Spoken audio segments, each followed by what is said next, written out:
They buried him at dawn. At sunset, he took his first victim. They buried him just before the sun broke the horizon. A pale glow stretched over the ridge as 6 men lowered the body into the dry, reluctant earth. The wind blew hard that morning, carrying with it the smell of ash and pine. Dogwood Ridge was still asleep, save for a few lingering figures standing by the grave, eyes down, lips tight, like they were afraid to be seen. Sheriff Harlan Beck lit a cigarette with shaking hands. He hadn't slept, not really. His boots were still damp with the blood they spilled the night before. He flicked the match into the grave as the first shovelful of dirt landed on Caleb Dunn's face. "That's the last of him," Beck said, not to anyone in particular. No prayers, no mourning, just dirt and the sound of spades striking stone. The others kept quiet. Ezra Pike, the saloon owner with yellow teeth and trembling fingers, Deputy Madsen, younger than the rest but twice as cruel, Preacher Eli Rourke, who kept his head bowed not in prayer but in shame, and Rufus Clay, the richest rancher in 3 counties, whose presence alone told you this wasn't justice, it was business. The marker was plain, a wooden cross, no name carved, only a burned-in CD. It leaned crooked in the wind. No one stayed to straighten it. By the time the sun rose fully, the men were gone. They said he died clean, shot in the head, they claimed, a quiet end for a loud man, but none of them could quite recall who pulled the trigger. Maybe it was Beck, maybe it was Madsen. In the end, it didn't matter. What mattered was that Caleb Dunn, the outlaw who never robbed a soul but stood in the way of powerful men, was gone. By noon, the town buzzed with lies and uneasy silence. Pike told his customers it was a mercy kill. Clay swore Caleb had been working with Comancheros. Preacher Rourke added his touch of biblical fire. He defied the law of man and the law of God. But the blacksmith's boy, Tommy, said he saw Caleb move. Just a twitch, just a breath. And the undertaker, Old Grant, swore the man's eyes were open when they put him in the ground. "Shock," Beck muttered when told. "Dead men twitch." That night, it rained for the first time in weeks. Dogwood Ridge, dry as bone for months, turned to mud. The cemetery on the hill wept into its cracks. At dawn, they buried him. But at sunset, something changed. Clara Whitmore was sweeping the porch of the old chapel when she saw the figure come out of the trees. At first, she thought it was one of the ranch hands from Clay's place, lost or drunk, but as he drew closer, her breath caught. He walked like a man born of vengeance, not flesh, slow, limping, as if the earth itself rejected him. His coat hung off him in tatters. Blood, dried and black, painted one side of his face. His eyes were sharp and impossibly alive. He stepped onto the chapel's porch and collapsed at her feet. Clara had lived alone since the fever took her husband last winter. She'd learned to carry water, chop wood, and defend herself with a Winchester kept loaded by the door. But nothing in her life had prepared her for this man. He didn't speak when she dragged him inside. He didn't scream when she poured whiskey over the wound at his temple. She cleaned it, found no bullet, just a deep gash and pieces of gravel embedded in his scalp. His coat was lined with dirt and roots. His fingernails were torn and black. This man had been underground. She sat by the fire, watching him breathe. His chest rose slow, shallow. He slept like the dead, but his hand never left the hilt of the rusted knife strapped to his belt. She didn't sleep that night. The next morning, his coat was gone. So was he. Clara ran out to the porch, half expecting to see him crawling back into the earth. But there was nothing, no tracks in the mud, no blood, just silence. Until Tommy came sprinting down the main street, screaming about Ezra Pike. They found him behind the saloon, hanging from the post he used to tie his horses. Poker chips had been shoved into his mouth, blood pooling at his boots. A word had been carved into the wood above him. Debt. Sheriff Beck stood in the rain, staring at the corpse. The townsfolk whispered behind him, faces pale, hands trembling.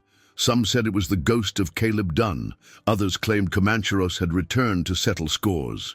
But Beck knew better. He turned to Madsen, his voice low.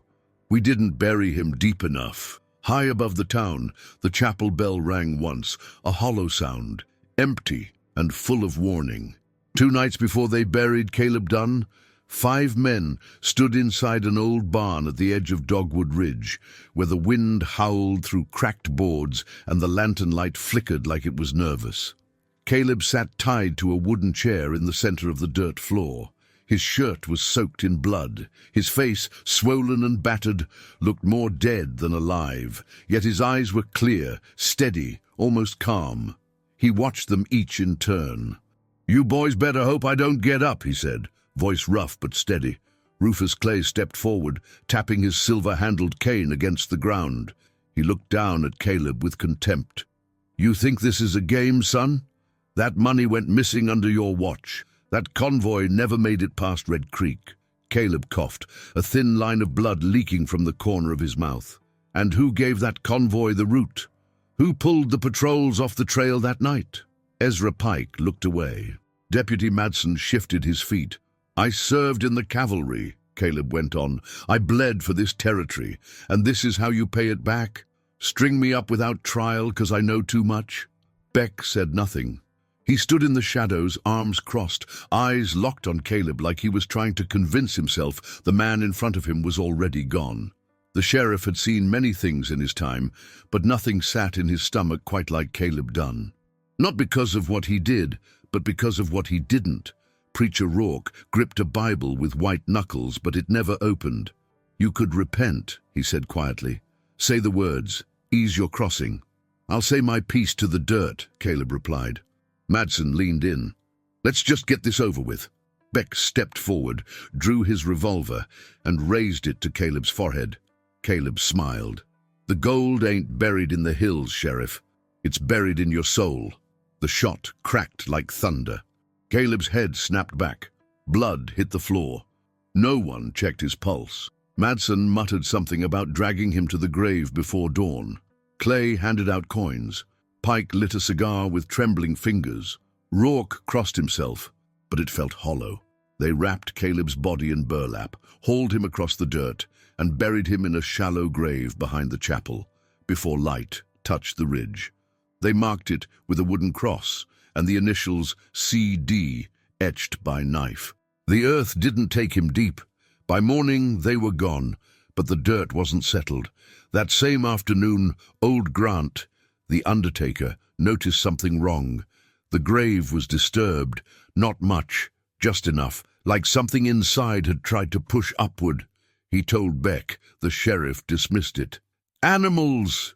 But old Grant never saw a coyote scratch in the shape of a man's hand. That night, Ezra Pike heard someone walking across the floorboards of his saloon after hours. He got up, pistol drawn, heart pounding.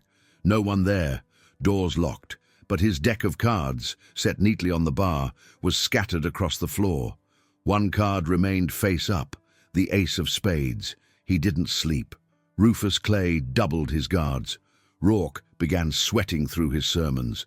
Madsen bought a second gun. Beck watched the grave, and Clara Whitmore, living quiet on the edge of town, prayed harder than she had since her husband died. Then came the storm. 2 days after the burial, rain hit Dogwood Ridge like judgment itself. The graveyard turned to mud. The wooden cross bearing Caleb's name split in half from lightning. At sunrise, Clara went out to check the chapel windows. That's when she saw him. A man limping through the trees, clothes torn, hair matted, mud on his face, dried blood at his brow. His coat hung off him like loose skin. His boots were torn at the seams. He moved like every step cost him pieces of his soul. But he moved. She ran inside, heart thundering, not out of fear but recognition. He reached the chapel steps and collapsed. She dragged him in, alone, laid him near the fire. He said nothing, didn't move. She cleaned the wound near his scalp. No bullet, just a deep gash, dried dirt in his hair, gravel under his nails. He'd clawed his way out of somewhere dark, somewhere deep. She whispered, "You're supposed to be dead." His eyes opened. They said nothing. She fed him broth, weak and thin, but warm. He took it slowly, with a shaking hand. She asked no questions. He gave no answers. But when she stepped outside to fetch wood, he was gone, vanished.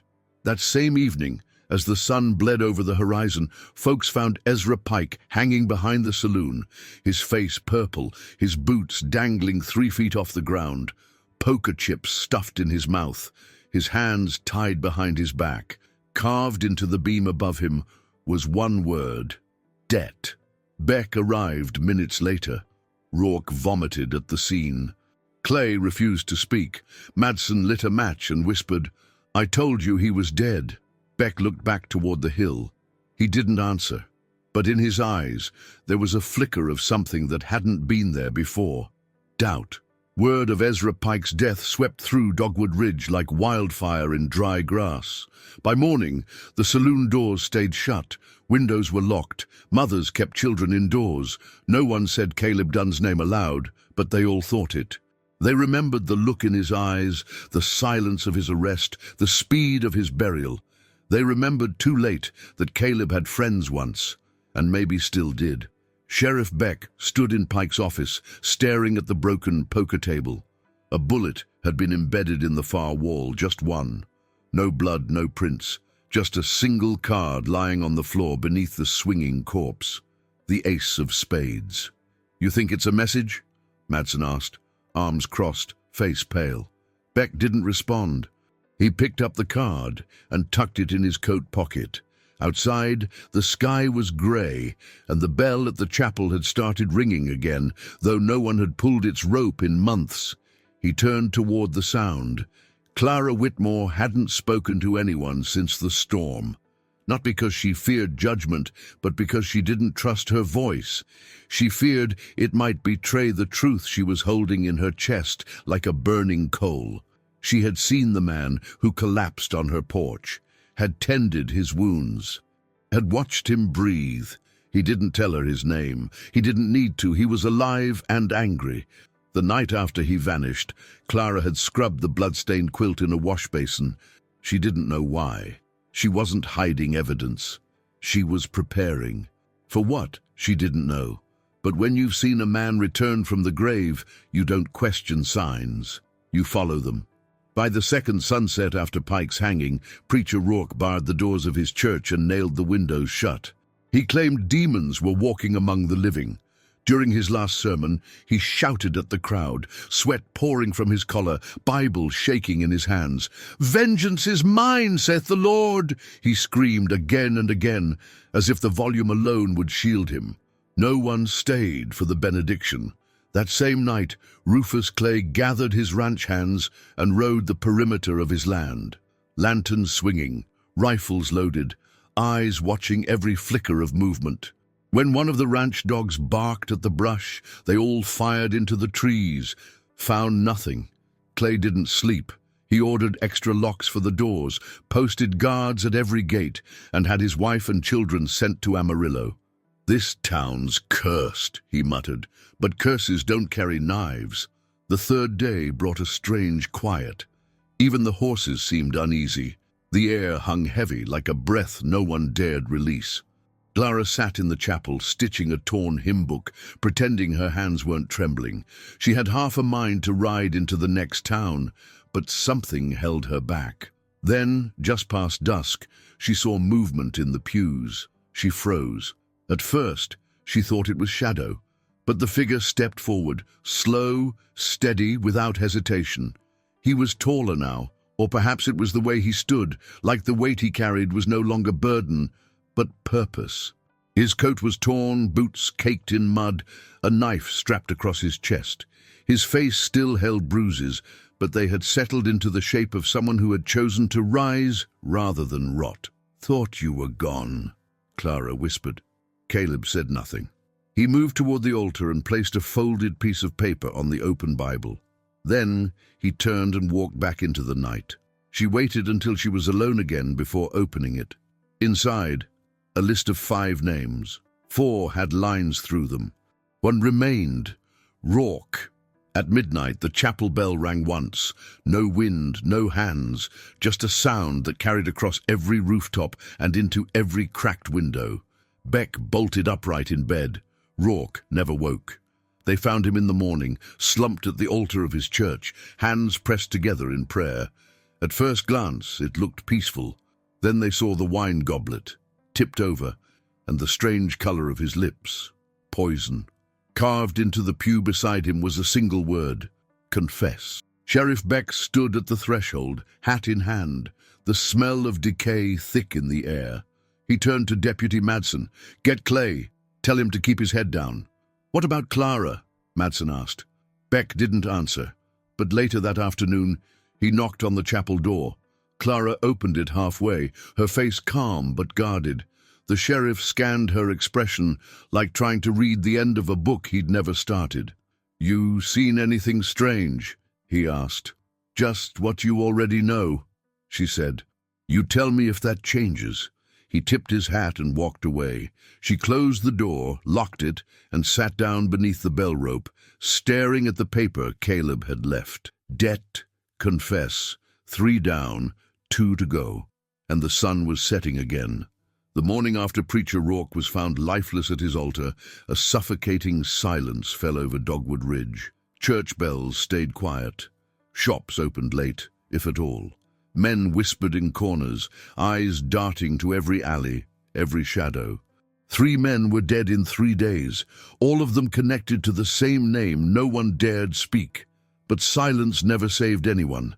The town's dust seemed thicker, the wind less forgiving. Fear had weight now, and it pressed down on every roof like storm clouds refusing to break. Sheriff Harlan Beck sat behind his desk, hat off, sleeves rolled, hands clasped tightly. The ace of spades lay on the table in front of him, a token, a warning, a reminder. Ezra Pike, Rufus Clay's closest ally, hanged behind his own saloon. Then Rourke, poisoned in his own church, hands folded like a final mockery, each man marked with a single word: debt, confess. Madsen paced. "He's not a ghost, Harlan. He's flesh and blood. We can take him down." 3 men thought the same, Beck muttered. "Now they're buried or burned. We put Caleb in the ground. We saw the dirt cover him. You sure you saw the bullet hit him?" Beck looked up, eyes sharp. Madsen stopped pacing. That moment in the barn came back to him, Beck raising the revolver, Caleb's smirk, the gunshot, the way his head snapped. But no one had checked the body. The burlap had been wrapped fast, the hole shallow, and no one wanted to look too close. "Maybe he survived," Madsen finally said. "Maybe the shot just glanced off. Then why didn't he crawl to the next town? Why come back?" Beck already knew the answer. Vengeance didn't run. It watched. It waited. And it struck when the sun hit the dirt just right. Rufus Clay hadn't left his ranch house in 2 days. He sat by the window with a rifle across his lap, a cigar burning down to ash between his fingers. The hired men outside made rounds with lanterns and dogs, but none dared enter the house unless called. Inside, Clay muttered names: Pike, Rourke, Madsen, Beck, like a list he was trying to revise. When he got to Dunn, he paused. "You weren't supposed to matter," he whispered.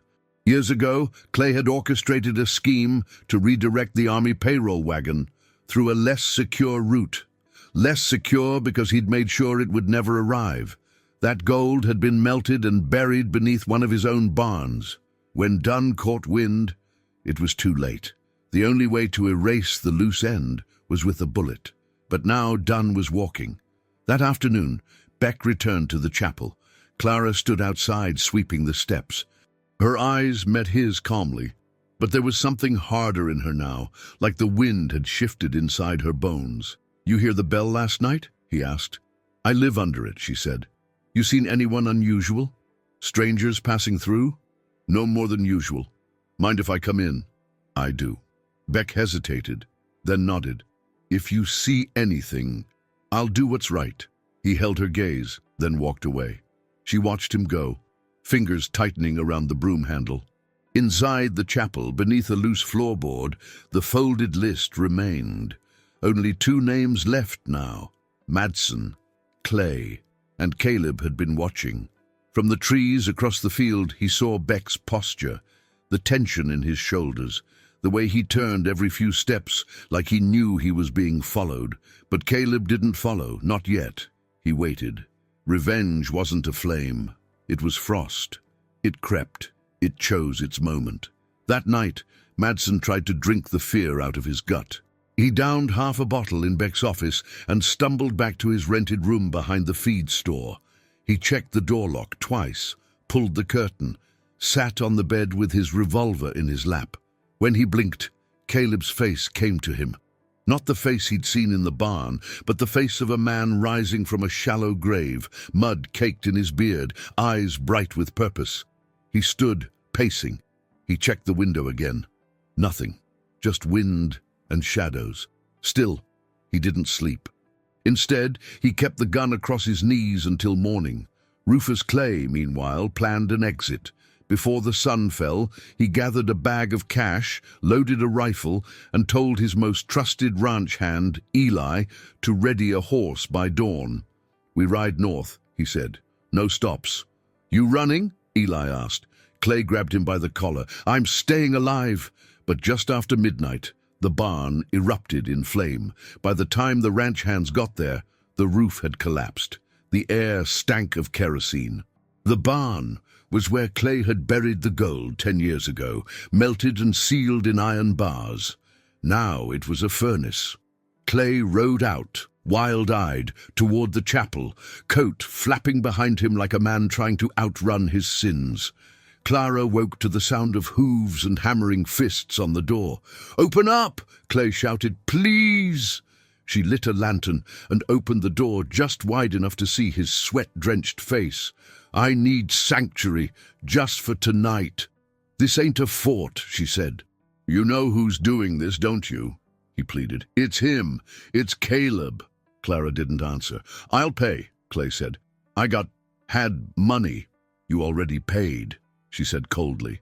She shut the door. Clay rode into the hills. At sunrise, smoke still curled from his barn. The only thing left in the ashes was the iron door to the root cellar, and a single word carved into it: confess.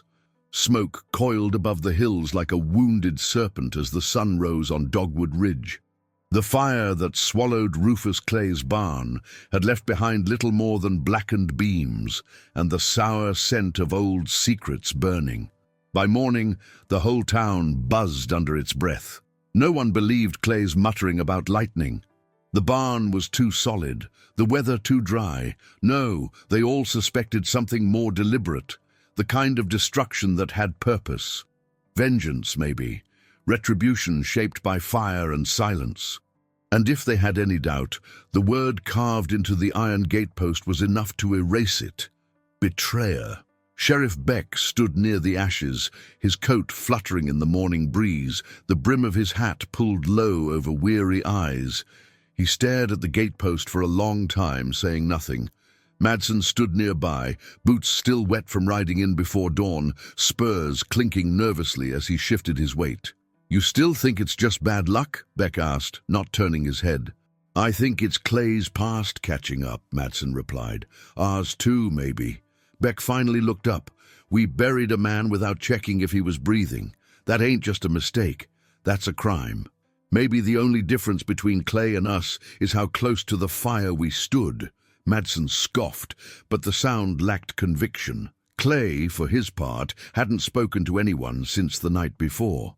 He rode back into town like a ghost on horseback, eyes bloodshot, beard untrimmed, pistol visible on his hip. He stormed into the sheriff's office just after noon, slamming the door behind him. "You need to deputize more men," he snapped. 10, maybe 20, and they all ride armed night and day." "We don't have 20 men in this town who can shoot straight," Beck said. "And if we did, I wouldn't waste them on your panic." "Panic?" Clay's voice cracked. "You've seen what's happening." "I have," Beck said, "and I've also seen what causes it. You remember Red Creek, the payroll wagon that never made it? I never bought the story that it was Comanches." Clay froze. His face tightened, his hands curled into fists at his sides. "You better watch what you're implying, Sheriff," he warned. Beck stepped closer. "You're not just afraid of Caleb, are you? You're afraid of being exposed. of losing everything you built on his grave. Clay didn't answer.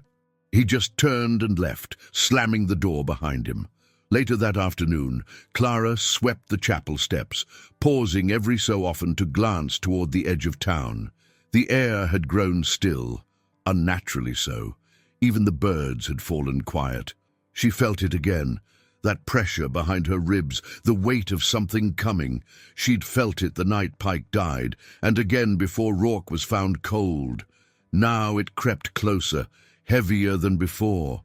Inside the chapel, she opened the floorboard under the pew and unfolded the list Caleb had left. 5 names, 3 crossed out. Only 2 remained, Clay and Madsen. She stared at Madsen's name a long time, wondering if guilt ever found him in the dark. She doubted it. He always looked too clean, too rehearsed. At sunset, the air turned orange and brittle. Caleb moved along the ridge behind Clay's estate, crouched low among the rocks.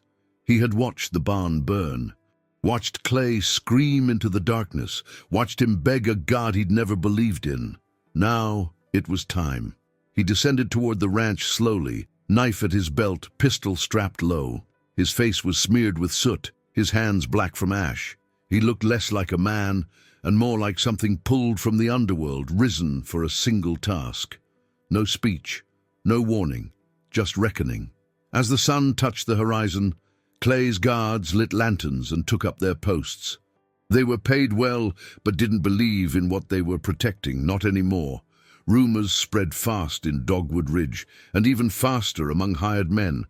Most of them knew by now Clay had wronged someone, and that someone had come back.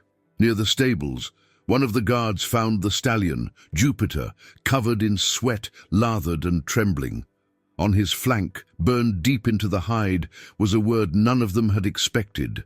Justice, not carved by blade. Branded, the man screamed. Clay ran from the main house, boots sinking in mud as he saw the word glowing on the animal's side. His lips moved, but no sound came. Then he noticed something worse. The gate was open again, and beyond it, in the field, someone stood. A figure in a long, burned coat. Caleb. Clay raised his rifle and fired. Click, nothing. He fumbled, reloaded, fired again. The bullet missed. Caleb walked forward, slow, relentless. Clay backed toward the porch. "I buried you," he muttered. Caleb didn't stop. "I made you disappear." Still walking. "I was protecting this town." And then he ran. He turned, bolted into the darkness, through the stables, across the yard, past the burning eyes of his own men. Caleb didn't follow. He didn't have to. Clay vanished into the trees. They never found him. Only his boots remained, set neatly by Red Creek, facing west. And hanging on the gate post the next morning was the second branding iron, cold, bent, blackened. The word betrayer still visible beneath the soot. Clay was gone. His boots found by the creek, his horse wandering near the ridge, eyes wild, saddle twisted, reins frayed. No body, no blood, no note, just emptiness. Sheriff Beck stared at the evidence in silence, the branding iron Caleb had used still hanging from the gatepost. Madsen stood beside him, arms crossed, jaw locked tight. Neither man said what they were thinking, but both knew. 4 down, 1 to go. Beck rode back to town ahead of sunset, the wind colder than it should have been for late summer. Dogwood Ridge looked like a place waiting to be punished. Windows shut, doors barred, the saloon was empty. The church bell hadn't rung in days. Even the dogs stayed quiet, as if they understood something dark had taken root beneath the soil. Inside the sheriff's office, Beck poured 2 fingers of whiskey and sat behind his desk. He didn't drink it, just held the glass, staring at the wooden floorboards. His reflection trembled in the amber liquid. Madsen watched him from across the room, leaning against the wall with a pistol at his side. "You think he'll come for me next?" Madsen asked. "I think he's already here," Beck replied. "You think he's watching?" Beck nodded. "He's always watching." Madsen turned toward the window. "Then let him come." But Beck saw the twitch in his hand, the way his finger hovered near the trigger. Madsen was tough, but he wasn't fearless. He was a boy who learned how to wear a badge before learning what justice meant. And now, for the first time, the badge didn't feel like armor. It felt like a target. At the edge of town, Clara knelt in the chapel, hands resting on the Bible. She wasn't praying. She hadn't prayed since her husband died, but she still found comfort in the posture, in pretending. It gave her time to think, time to listen. Footsteps echoed down the aisle behind her. She didn't turn. "I didn't think you'd come back so soon," she said softly. "I always come back," Caleb answered. She stood, turning to face him. His coat was darker now, stained with soot and rain. His boots were caked with dust. His face, though still bruised, had hardened into something unmovable, like a stone left out in the storm too long. He looked tired, not weak, just used up. She walked closer.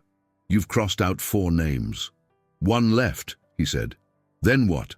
"I don't know." Clara studied his face. "Do you remember who you were before they took everything from you?" "I remember who I had to become to survive." She looked away. "And if you become someone else entirely, what did surviving mean?" He didn't answer.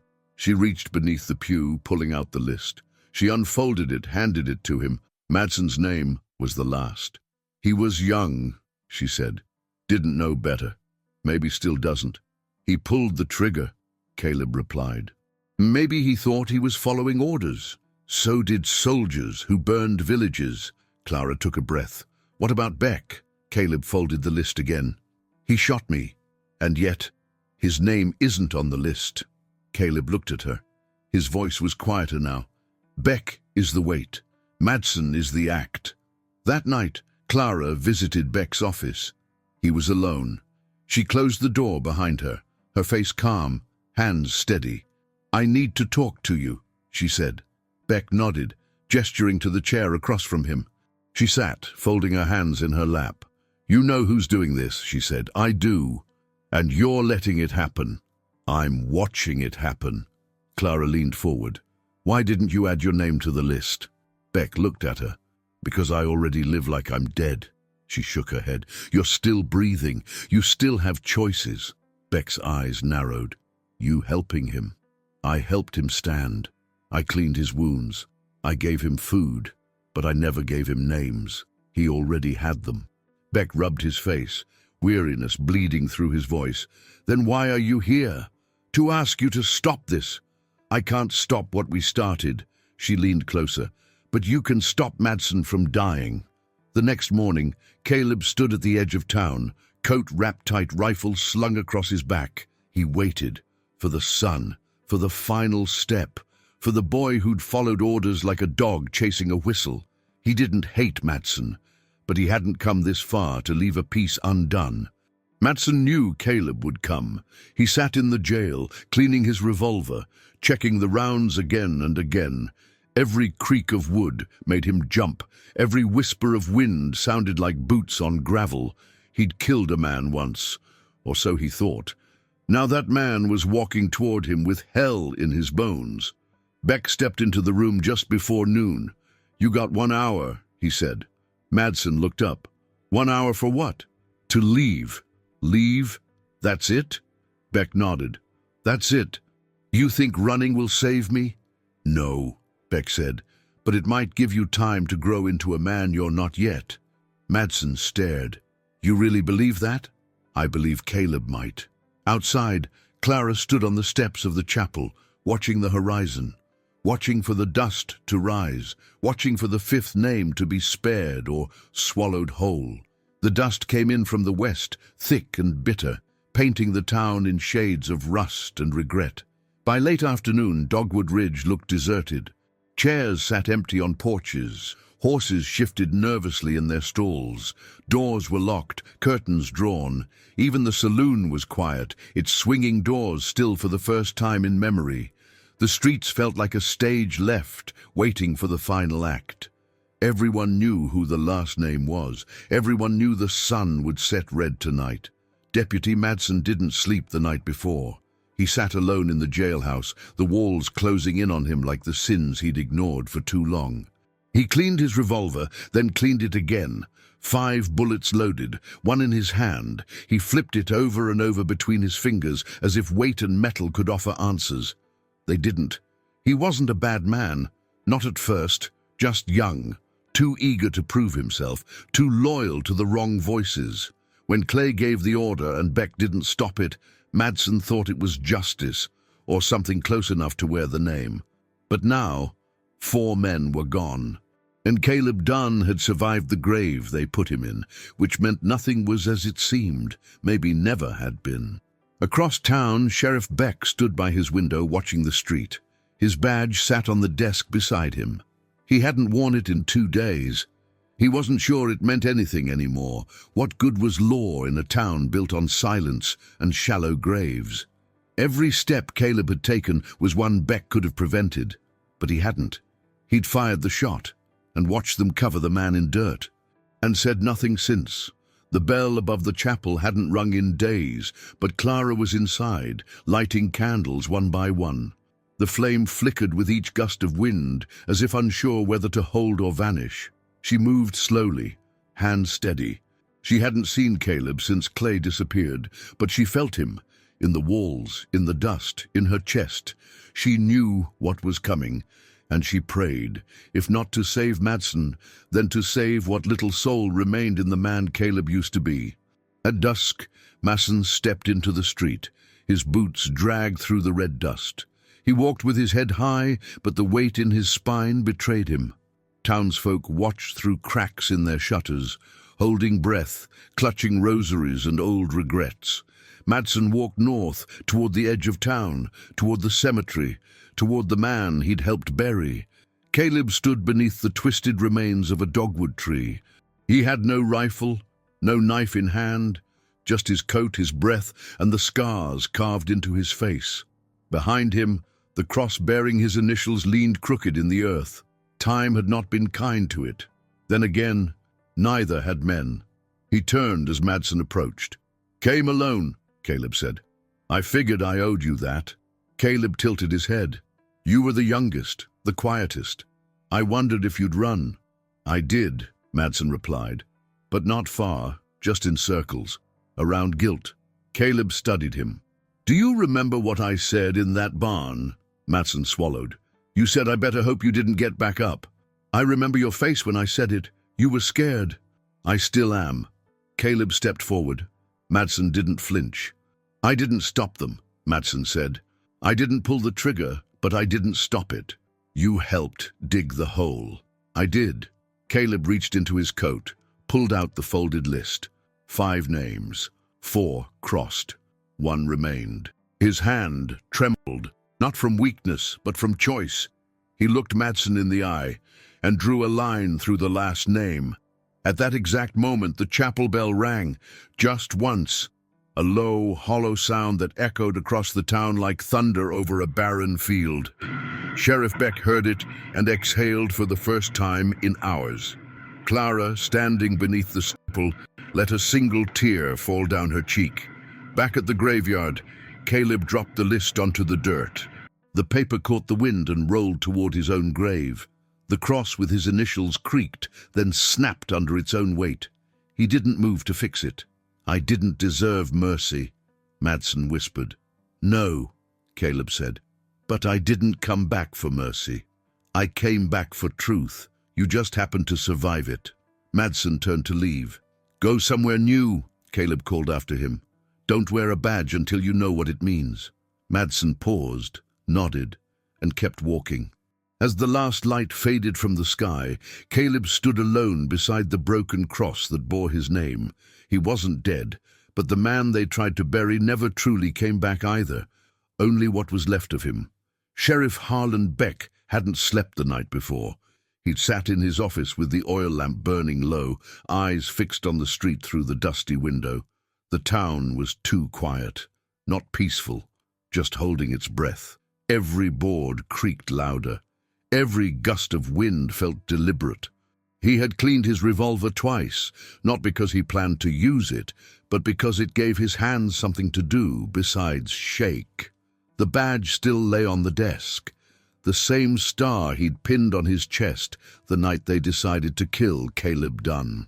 It looked heavier now, as if it had absorbed every lie he'd told, every silence he'd kept. He didn't wear it. Not anymore. Not after Pike was found swinging. Not after Rourke bled guilt into a goblet. Not after Clay vanished into smoke and ash. And not after Madsen, wide-eyed and trembling, rode off with a pack and no direction.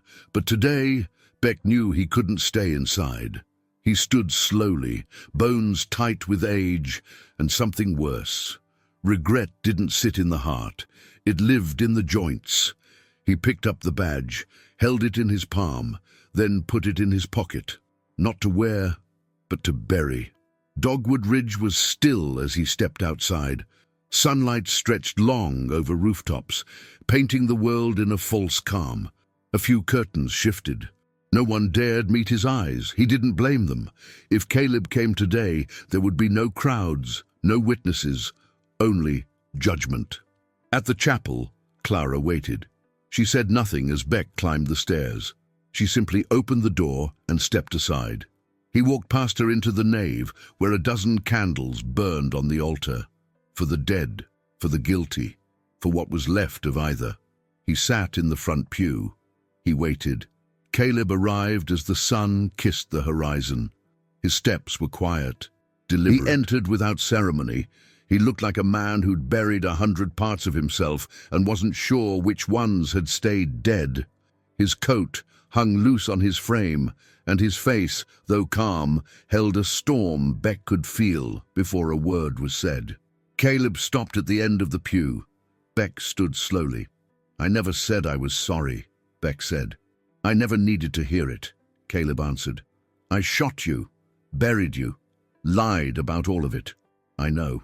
I watched them do worse. I said nothing. I know that too." Beck took out the badge and placed it on the altar. This was supposed to stand for something. It stood for silence. "I won't wear it again." Caleb nodded once. Then he pulled out the folded paper, the list. 5 names, 5 men, all crossed out except one. He picked up a candle, held the flame beneath the page until it curled. The names blackened. The past turned to ash. Beck remained where he was. He didn't speak. He didn't move. As the last edge of the paper turned to cinder, something inside him exhaled. Not relief, not peace, but a space where truth had finally been told. Caleb stepped back, gave one last look, and left. He walked past Clara without a word, down the steps, into the dark. No one followed, no one stopped him. He disappeared into the edge of the night like a man done with vengeance, if not with memory. Inside the chapel, Beck sat alone beside the altar. The badge still gleamed where he left it. But it no longer belonged to anyone. Outside, for the first time in many seasons, the wind shifted east, and it carried no weight at all.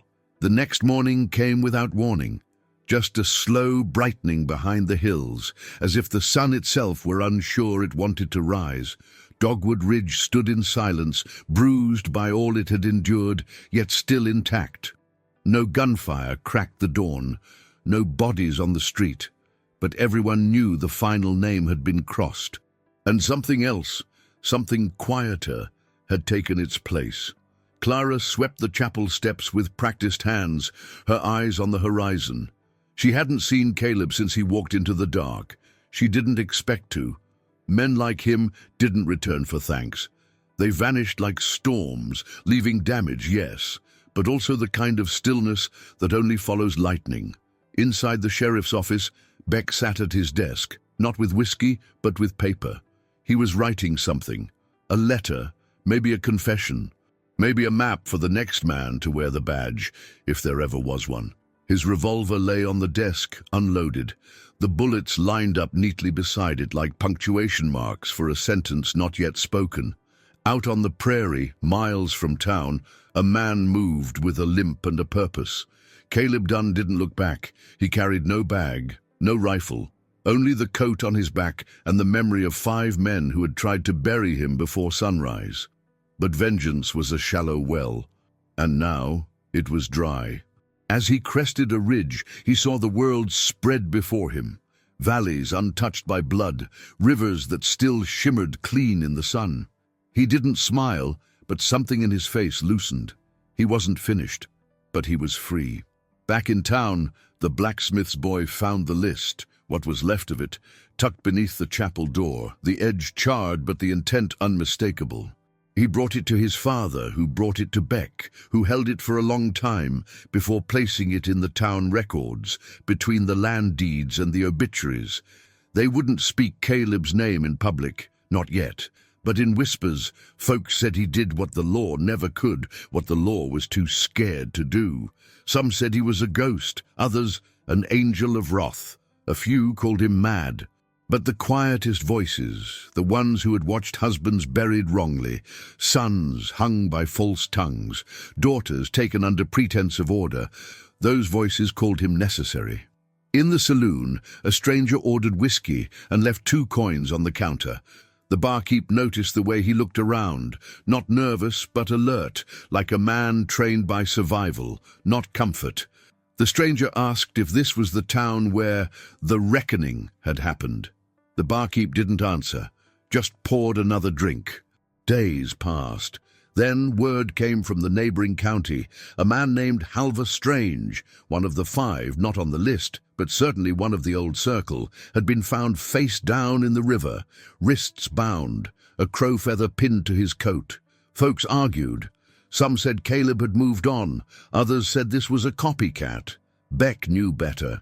He saddled his horse, strapped the badge to the horn, and rode to the edge of county lines. He didn't ride to pursue Caleb. He rode to watch the border. Because something had shifted. The fire Caleb lit in Dogwood Ridge hadn't died, it had spread. And Beck, for all his flaws, understood wildfire. Clara began tending to the graves again. The cemetery had grown over the years, but now she walked it with different steps. Less mourning, more witness. She planted wildflowers where crosses stood crooked, cleaned names off old stones no one visited anymore. She didn't do it for redemption. She did it because someone had to remember those who didn't get justice in life. Caleb's grave, the one they made for him before they knew he lived, remained. She didn't remove the marker, just left it as it was, untouched. Sometimes she sat beside it and watched the wind carry dust down the hill, wondering where he was, and whether the man who rose from that pit had laid his burden down for good. Far from the town, Caleb found shelter in a canyon that opened like a secret mouth beneath a cliffside. There was a stream there and pine trees whispering in the breeze. He built a fire with steady hands, roasted rabbit, watched the stars blink into place without naming them. For the first time in years, he didn't dream of gunshots. He dreamt of rain. In that quiet place where no names echoed and no vengeance stirred, Caleb took off his coat and laid it by the fire. Inside its lining was a folded piece of cloth, the handkerchief Clara had used to clean his wounds. He held it to his face, then placed it beside him like a relic. Tomorrow, he would head further west. Maybe find work where no one asked questions, maybe build something or nothing. But tonight, he rested. In Dogwood Ridge, Beck returned before dawn and found the chapel door open. On the altar, the badge sat alone again, but this time, someone had cleaned it, polished the rust, left it gleaming. Beside it, a note in Clara's handwriting, "If you're going to wear it, make it mean something." Beck folded the paper and placed it in his coat. This time he pinned the badge on his chest. The rains came 2 weeks later, not the soft kind that nourished wheat or stirred lazy creeks into songs. This was a storm with weight, black skies, winds like galloping horses, and thunder that rattled the bones of every soul in Dogwood Ridge. Roofs shuddered, windows moaned, and beneath it all, the town held its breath, as if fearing the past might rise from the mud once more. Clara stood beneath the eaves of the chapel, her shawl clutched tight around her shoulders, eyes on the horizon. She wasn't waiting for Caleb. She told herself that every day, but when lightning carved the sky open, she still looked for a shadow on the ridge. Inside the sheriff's office, Beck paced. A message had arrived that morning, one that chilled him more than the storm. A bounty hunter named Thorne had been asking questions. Not about Caleb, not directly, but about the list, about unfinished business. He carried a scar over his left eye and wore no star, but he acted with the kind of conviction only money or revenge could fuel. Thorn had been seen 3 towns east, and he was headed west. Meanwhile, a body surfaced near Pine Hollow, unrecognizable, burned, but in the pocket of the coat, Beck found a badge, old, bent, not one of theirs, and a folded piece of parchment with one word, justice. Beck knew it wasn't Caleb's doing. It was too theatrical, too cruel. Caleb had hunted men, yes, but he buried them quiet, without spectacle. Someone else had picked up the scent of retribution and twisted it. And now that someone was coming, Thorn rode with the kind of posture that told stories before his mouth ever opened.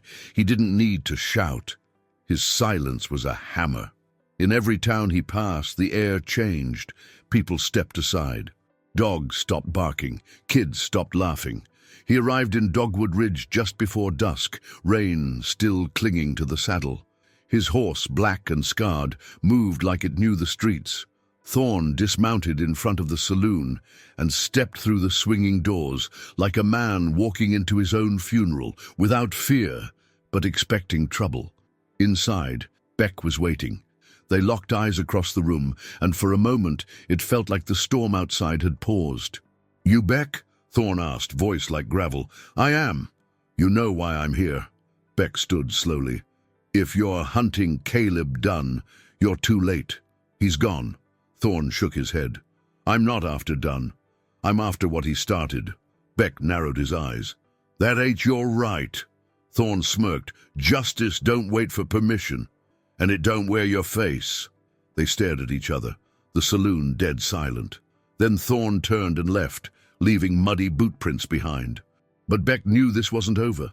The town wasn't safe, not while Thorn hunted ghosts. Later that night, Clara found Beck sitting alone outside the chapel, coat soaked, eyes red. "You think he'll kill someone?" she asked. "He already has," Beck whispered. Clara's voice shook. "Then stop him." Beck looked at her.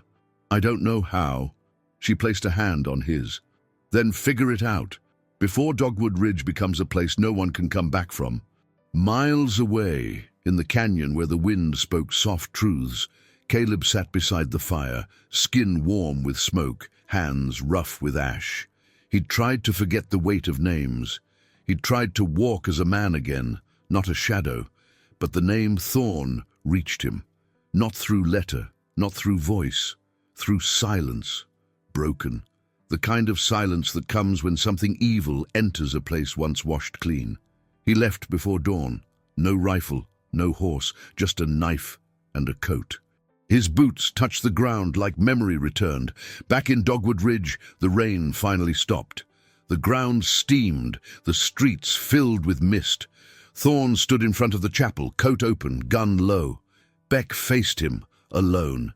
"You don't belong here," Beck said. Thorn smiled. "Neither did the men you let live. I buried them. Not deep enough." A shot rang out, not from Thorn, not from Beck, from the ridge. Everyone turned. Caleb stepped from the fog, face unreadable, mud on his coat, fire in his eyes. "Let it go, Thorn," he said. The bounty hunter grinned. "Or what? You'll finish what you started." "No," Caleb said, stepping closer. "I'll end what never should have begun." Thorn drew, but Caleb was faster. When the dust settled, Thorn lay bleeding, not dead. Caleb stood over him, breathing hard. Beck approached slowly. "You came back," he said.